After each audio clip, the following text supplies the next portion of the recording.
आचरण उत्तम होना चाहिए। जिस काम को आप कर रहे हैं उसके अनुकूल आचरण हमेशा होना चाहिए। जैसे हम शिक्षक हैं तो हमारा आचरण विद्यालय में अनुकरणीय होना चाहिए। यदि अनुकरणीय आचरण नहीं है तो हमारे शिक्षक होने की मंतव्य नहीं होगा। तो कारण कि विद्यार्थी अपने गुरु से सीखता है। बाल्यकाल में बालक जब जाते हैं अपने गुरुकुल में है, मतलब विद्यालय, स्कूल, किड्स प्ले, तो वहां पर जो टीचर कह देता है वह बच्चे के मन में बैठ जाता है। उस बात को उनके माता पिता लाख कहते रह जाए नहीं सुनेंगे, लेकिन टीचर ने कह दिया तो मान लेंगे हाँ टीचर कहे तो सही कहे हैं।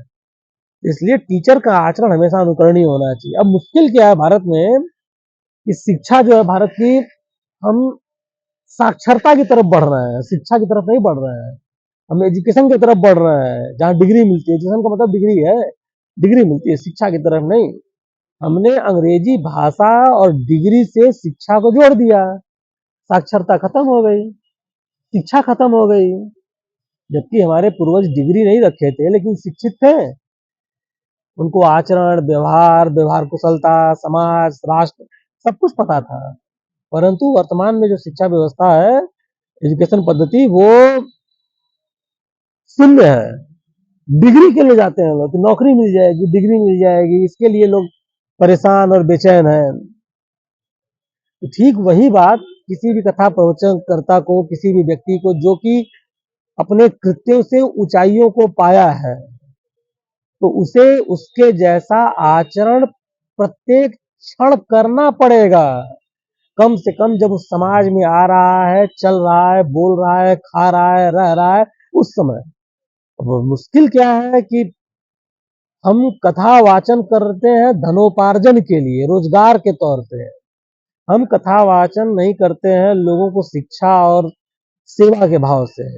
जब जब उसका भाव शिक्षा और सेवा रहेगा, चरित्र निर्माण, राष्ट्र निर्माण रहेगा, अर्थात सृजन रहेगा, तो हम सृजन के भाव से कर ही नहीं रहे हैं। हमारा भाव है अर्थोपार्जन करना। कौन कितना पॉपुलर कथावाचक है, कौन कितना पैसे में आता है, कौन कैसा बोलता है, किसके यहाँ भीड़ कितनी होती है।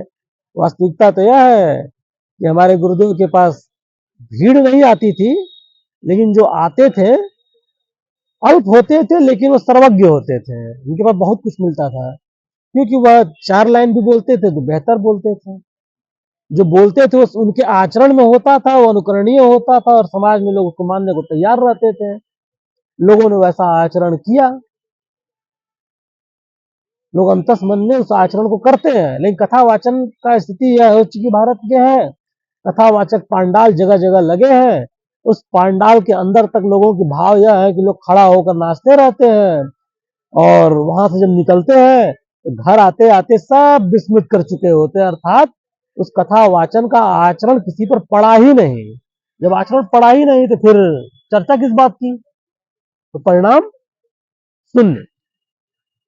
वो कथा हो गई, सत्यनारायण भगवान की कथा के बाद सारी कथाएं हो गई, आचरण नहीं हुआ। जब आचरण नहीं हुआ तो उस कथा कोई औचित्य नहीं बचा। हमारे आदर्श पुरुष वह नहीं बन पाए। हमारे आदर्श पुरुष कौन आज भी है? वशिष्ठ हैं, विश्वामित्र हैं, बुद्ध हैं, महावीर हैं, रविदास हैं, कबीरदास हैं, वो परंपरा के संत कीनाराम जी हैं, अवधूत भगवान राम जी हैं, सिंहावक राम जी हैं, गौतम राम जी हैं, सिद्धार्थ राम जी। यह आचरणीय पुरुष है जिनके आचरण लोग करने के लिए कहते हैं कि हम आचरण करेंगे। उनके जैसा वस्त्र पहनेंगे, उनके जैसा आचरण करेंगे, उनके जैसा बोलेंगे, उनके जैसा खाएंगे, उनके जैसा रहेंगे, अनुकरणीय आचरण बने।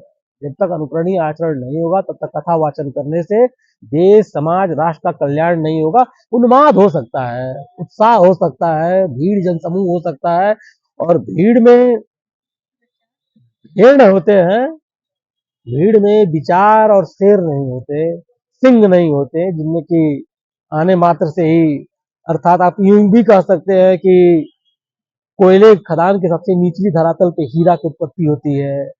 हीरे नहीं मिलते हैं, कथावाचक तो मिल जाते हैं। कथावाचकों में बिरले कथावाचक है जो अनुकरणीय आचरण के